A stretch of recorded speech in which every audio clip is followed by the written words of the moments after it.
Patterson, you're done. Clear out your office. Those words hit me like a sledgehammer at 9:15 a.m. on what should have been the biggest day of my career. I'm Michael Patterson, 55 years old, and I'd just spent 18 months putting together an $850 million deal with Gulf States Petroleum. 18 months.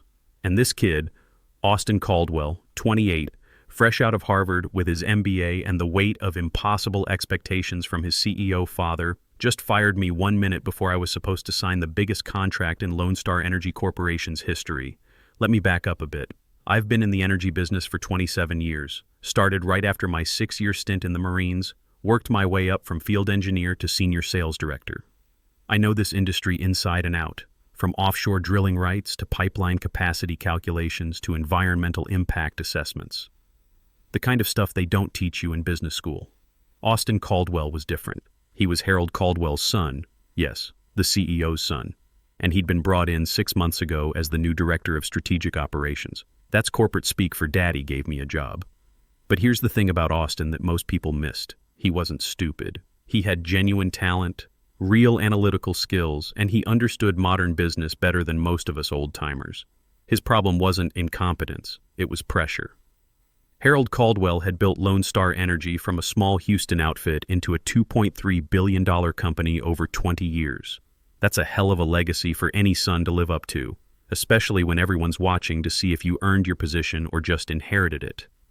Austin felt that pressure every day, and it made him desperate to prove himself quickly. "We need to disrupt the old paradigms, Patterson," he'd say in meetings, throwing around buzzwords like digital transformation and synergistic solutions.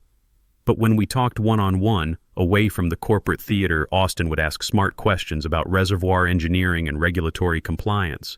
The kid was learning, but he was in a hurry. The Gulf States deal started 18 months ago when I got a call from their acquisition team. They were looking to expand their North American operations and needed someone who understood both the technical and regulatory side. That was my wheelhouse. I'd been building relationships with Gulf States for over a decade, ever since my Navy buddy Jim Rodriguez introduced me to their Houston office back in 2010. The negotiations were brutal. These weren't your typical American corporate types. Gulf States moved slowly, methodically. Every detail mattered. Every clause got scrutinized by 3 different legal teams. They wanted guarantees on production capacity, environmental compliance, regulatory approvals, and about 50 other technical specifications that would make most people's eyes glaze over. The deal involved offshore drilling rights in the Gulf of Mexico, specifically Block 447 and adjacent parcels totaling 89,000 acres.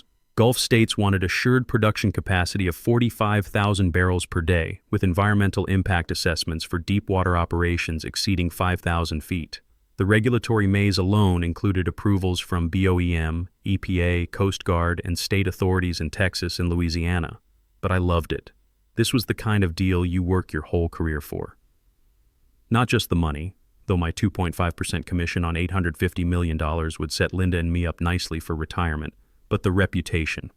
Landing Gulf States would put Lone Star Energy on the map as a serious player in the international market. Austin, meanwhile, kept trying to optimize my approach. He'd sit in on client calls and suggest we leverage AI-driven analytics or implement blockchain solutions for supply chain transparency. I'd have to mute the phone and give him a look that said, "Let me handle this." The worst part was Austin's internal pressure. Harold would ask him pointed questions in executive meetings. How's the Gulf States integration going? Are we maximizing the strategic value? Austin would promise improvements and efficiencies that frankly weren't necessary. The deal was solid as negotiated, but Austin felt he had to add his mark to justify his position. 3 months ago, things escalated. Austin brought in Amanda Wells, a consultant from McKinsey, who'd never worked in energy but had a PhD in business analytics. This was Austin's attempt to bring data-driven insights to what he saw as my relationship-based approach. "Michael," Amanda would say in that precise tone that elite consultants perfect, "my models indicate potential margin improvements of 12% through restructured payment terms and optimized delivery schedules." I tried to explain that Gulf States wasn't some Silicon Valley startup. They were a $200 billion corporation with procedures that went back decades. You don't just walk in and demand they change their payment systems because an algorithm suggests it. But Austin was caught between his father's expectations and Amanda's confident projections. The breaking point came 2 weeks ago. Austin scheduled a strategy review with Harold, his father, to discuss optimization opportunities in the Gulf States deal. I walked into that conference room thinking we were going to review final logistics. Instead, I found myself defending 18 months of careful work to a young executive who felt he had to prove his worth by improving everything his predecessors had built. "Dad," Austin said, and the formality felt forced, "I think we need to consider some alternative approaches here. Michael's done excellent foundational work, but there are optimization opportunities we haven't explored." Harold looked uncomfortable. He'd been CEO for 20 years and understood the value of proven relationships. But Austin was his son, fighting to establish his own credibility in a company where everyone knew his last name had gotten him in the door. The trap was closing, and I could feel it. Amanda, the consultant, jumped in with her charts and graphs, explaining how they could optimize stakeholder value by renegotiating key terms. I watched 18 months of careful relationship building get reduced to PowerPoint slides and spreadsheet models that showed impressive efficiency gains on paper, but ignored the human element that made deals like this actually work. "Michael," Harold finally said, "maybe you could work with Austin and Amanda to incorporate some of these optimization strategies." That's when I knew I was in serious trouble. In corporate speak, work with means do what they say. I was about to become a figurehead on my own deal, and Austin would get the credit for closing the biggest contract in company history. But here's the thing about having 27 years of experience in an industry where handshake agreements can be worth more than legal contracts. You learn to plan for contingencies. Back when I first started serious negotiations with Gulf States, I'd had a conversation with my lawyer buddy Pete Morrison about protecting myself if things went sideways.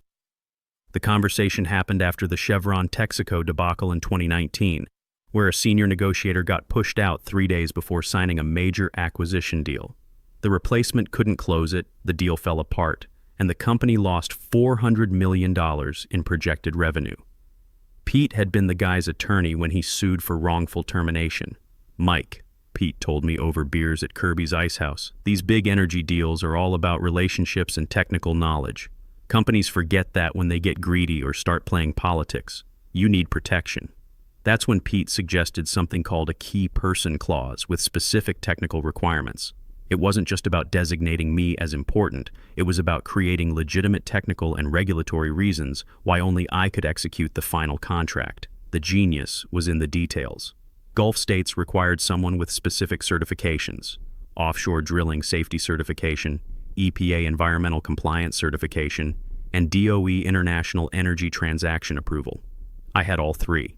Most importantly, I was the only person at Lone Star Energy who held the DOE certification for transactions exceeding $500 million with OPEC-affiliated entities. Pete drafted language that designated me as the certified primary technical liaison and regulatory compliance officer for the Gulf States contract. The clause was buried on page 47 of a 68-page agreement, written in dense legal language that looked like standard boilerplate. But it essentially said that Michael Patterson had to personally execute the final contract signing, or the entire agreement would be null and void due to regulatory non-compliance. Gulf States approved it without hesitation. Why wouldn't they? Their legal team saw it as additional protection. They were dealing with someone who had proper certifications and regulatory authority. To them, it was just good business practice. To me, it was insurance I hoped I'd never need. I never told anyone about the clause, not Harold, not Austin, not even Linda. It was my ace in the hole, sitting there in black and white legal language that would hold up in any court in Texas. The morning of the signing, everything seemed to be going according to Austin's plan. I got to the office at 7 a.m. and found him already there reviewing his notes with Amanda. They'd prepared presentation materials, talking points, even arranged for catering that included traditional Arabic coffee, something I'd suggested months ago that Austin had appropriated as his own idea. "Morning, Michael," Austin said, and I could see the nervous energy in him. This was his big moment, his chance to prove he belonged at the executive level. "Everything ready for the big day?" "All set," I said. "Gulf States lands at Hobby Airport at 8:30, should be here by 10 a.m. Perfect. Amanda and I have prepared some additional value propositions to present during the signing ceremony. That made me nervous." Khalid Al-Mansouri, Gulf States Chief Acquisition Officer, hated surprises. We'd spent months finalizing every detail, and now Austin wanted to spring additional value propositions on him during what was supposed to be a ceremonial signing. "Austin," I said carefully, "Khalid isn't expecting a presentation. This is just putting pen to paper. Trust me, Michael. This will show them that Lone Star Energy is thinking strategically about the partnership." At 9:15, Austin walked into my office with that determined look he got when he'd made a decision he thought was bold and necessary. "Patterson, we need to talk." I looked up from my final preparations. The Gulf States delegation would be arriving in 45 minutes, and I was double-checking the signature pages and regulatory compliance certificates. "Austin, we've got Gulf States arriving shortly. Whatever it is can wait." "No, it can't." He closed the door and sat down without being invited. "I've been talking with Dad and Amanda, and we've decided to restructure the team leadership for this signing." My stomach dropped. "What kind of restructuring?" "Effective immediately, you're being reassigned to senior business development. Amanda will be taking over as lead on Gulf States, and I'll be handling the signing ceremony and ongoing relationship management." I stared at him. "You're serious about this? Completely serious. Your foundational work has been excellent, but we need someone who understands modern partnership dynamics to take this relationship to the next level." The kid was scared. I could see it now. Harold had been pushing him to make his mark, and Austin had convinced himself that taking over my deal was the way to prove his worth.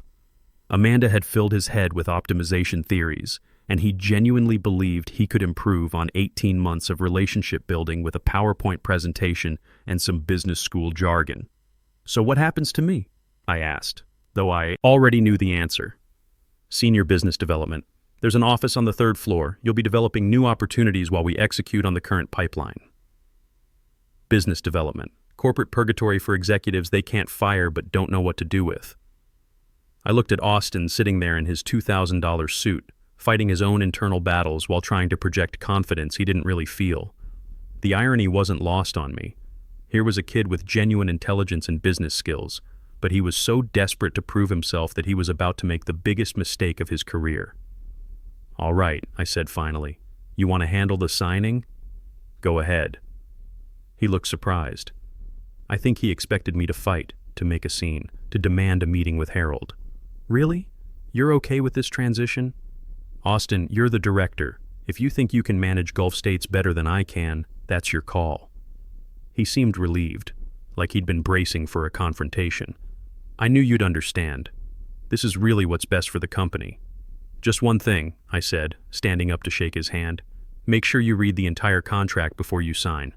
All 68 pages. Gulf States is extremely particular about regulatory compliance and technical specifications." "Of course," he said, and I could see a flash of irritation. "I've been reviewing the key terms all week with Amanda." The key terms. Not the whole contract.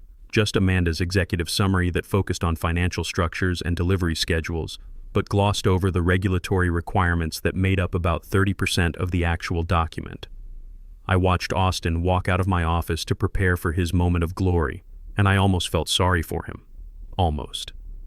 At 10 a.m. sharp, the Gulf States delegation arrived. I positioned myself in the break room where I could see into the main conference room through the glass walls.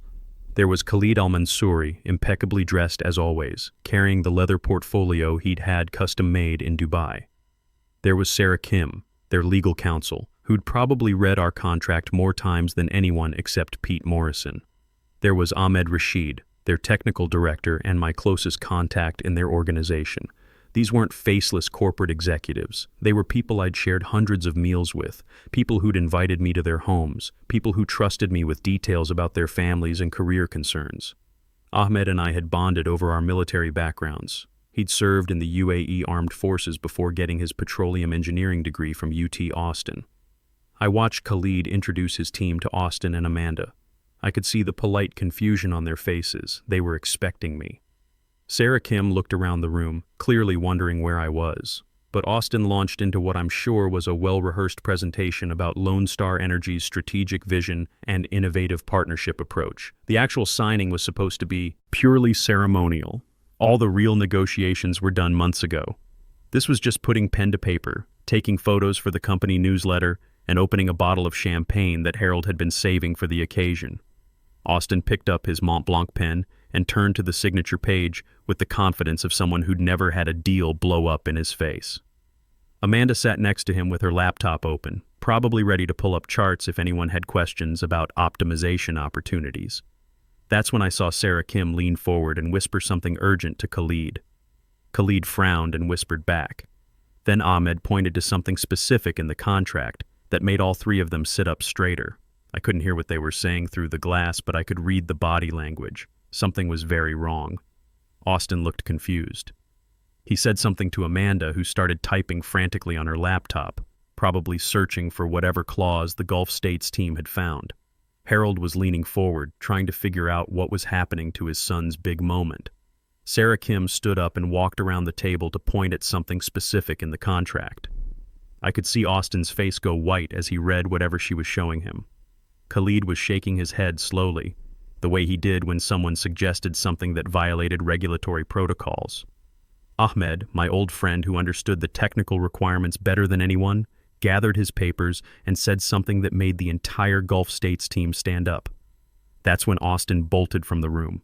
He came running down the hallway toward my office like the building was on fire, his carefully styled hair disheveled and his confident demeanor completely shattered. "Patterson!" he shouted, loud enough that half the office turned to look. "What the hell is this clause on page 47? I looked up from my coffee with practiced innocence. Which clause would that be? The one that says Michael Patterson has to personally execute the contract as certified regulatory compliance officer, or the whole deal is void. Oh, that one. I took a slow sip of my coffee. Yeah, Gulf States insisted on that about 8 months ago. DOE requires certified personnel for transactions with OPEC-affiliated entities exceeding $500 million. Why didn't you tell me about this? You fired me, remember? You said Amanda was taking over as lead on Gulf States. Austin's face was turning red, and I could see the panic setting in. Patterson, you have to come sign this right now. Actually, I don't have to do anything. I'm in senior business development now, remember? Third floor office? This is not a game. That's an $850 million deal in there. I know exactly what it is. I spent 18 months putting it together. That's when Harold Caldwell appeared around the corner, looking like a man who'd just watched his biggest success turn into his most expensive failure. Behind him was Amanda, clutching her laptop and looking like she was about to be sick. "Michael," Harold said, and I could hear 20 years of CEO authority trying to mask genuine desperation. "We need to talk. Right now." The three of us ended up in Harold's office while the Gulf States team waited in the conference room, probably checking their phones and wondering if they should reschedule their flights back to Dubai. I could see Austin was practically vibrating with panic, but I kept my voice calm and professional. "Here's the situation," I explained to Harold. Gulf States specifically required certified regulatory compliance for this transaction. The DOE mandates that any energy deal exceeding $500 million with OPEC-affiliated entities must be executed by someone holding current certifications in offshore drilling safety, EPA environmental compliance, and international energy transactions. "Can't we just transfer the certifications to Austin?" Harold asked. "The certifications take 18 months to complete and require field experience. Austin would need to spend 6 months on drilling platforms, complete 200 hours of EPA coursework, and pass the DOE examination." Austin looked like he was going to be sick. "Can't we amend the contract?" "Not without going back to their legal team in Dubai," I said. "That would probably take 8 to 12 weeks, assuming they even approve the change. And Khalid mentioned they have other acquisition opportunities in Venezuela and Nigeria. They won't wait." Harold was aging before my eyes. 20 years of building Lone Star Energy, and he was watching it potentially crumble because his son had outmaneuvered himself. "What do you want, Michael?" Harold asked quietly. That was the question, wasn't it? I could have asked for Austin's job. I could have demanded a corner office or a public apology or Harold's resignation. But that wasn't what this was about. "I want to finish what I started," I said. "I want to sign this deal, represent Lone Star Energy the way I have for 27 years, and then we can discuss what comes next." Harold nodded slowly. "And Austin?" I looked at the kid, sweating in his expensive suit, learning the hard way that business school case studies don't prepare you for real-world consequences. Austin has talent, I said, but maybe he should learn the business before trying to revolutionize it. We went back to the conference room, where Khalid and his team were politely pretending to review documents while trying not to look annoyed. The moment I walked in, the energy shifted completely. "Michael!" Khalid stood up and embraced me like the old friend he'd become. "Where have you been?" "We were concerned something had happened. Just some last-minute coordination," I said, "but I'm here now." Sarah Kim smiled for the first time all morning. "Good. We were wondering who was going to handle the regulatory filings." The signing took exactly 12 minutes. Khalid and I exchanged the kind of comfortable conversation you have with someone you've known for years. Ahmed asked about Linda and whether we were still planning that trip to the UAE he'd been inviting us to take. Sarah mentioned that her daughter had started at Rice University and was considering petroleum engineering. These were relationships built over years of shared problem-solving, mutual respect, and genuine friendship. You can't fake that kind of trust, and you definitely can't transfer it with a PowerPoint presentation. When Austin tried to interject with his value propositions, Khalid politely but firmly redirected the conversation back to me. "Perhaps we can discuss additional opportunities in our next quarterly review," he said diplomatically. After everyone signed and the photos were taken, Khalid pulled me aside. "Michael, what happened earlier?" The young man seemed unprepared for the technical requirements. "Growing pains," I said. "He's learning the industry." "I see. Well, perhaps in the future it would be better if you continued as our primary contact. We value experience in these matters. I think that can be arranged." The aftermath was swift and educational for everyone involved. Austin wasn't fired. Harold couldn't do that to his own son. But he was quietly moved to corporate strategy, where his analytical skills could be useful without endangering major client relationships. Amanda finished her consulting engagement and returned to McKinsey with what I'm sure was a very interesting case study about the importance of regulatory compliance in complex negotiations. Harold offered me a promotion to Senior VP of Strategic Accounts, with a compensation package that included a 15% salary increase, enhanced stock options, and a retention bonus that made my 401k look very healthy. More importantly, he gave me complete autonomy to manage my client relationships without interference. But the best part happened 6 weeks later. I was in my new corner office. Yes, Harold gave me the corner office with the view of downtown Houston, when Pete Morrison called. "Mike," he said, "I just heard through the legal community that Austin Caldwell has been asking around about international energy law. Word is he's taking night classes at South Texas College of Law. Is that right?" I said, though I was smiling. "You know what's funny? 20 years of practicing energy law, and I've never seen someone learn humility that efficiently. That key person clause was a masterpiece." That evening, I got home to find Linda cooking my favorite dinner, chicken fried steak with all the fixings. She'd heard about the promotion through the company Wives Network, which remains faster and more accurate than any corporate communication system ever invented. "So," she said as we sat down to eat, "are you finally ready to admit that all those years of dealing with office politics were worth something?" I thought about Austin, probably studying regulatory compliance law at his kitchen table. I thought about Amanda, explaining to her next client why relationship management can't be optimized with algorithms. I thought about Harold, who'd learned an expensive lesson about the difference between potential and experience. "You know what, Linda? I think I am."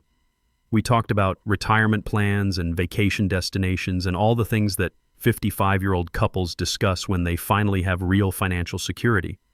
But in the back of my mind, I was thinking about something my old drill sergeant used to say: the best victories are the ones that teach lessons.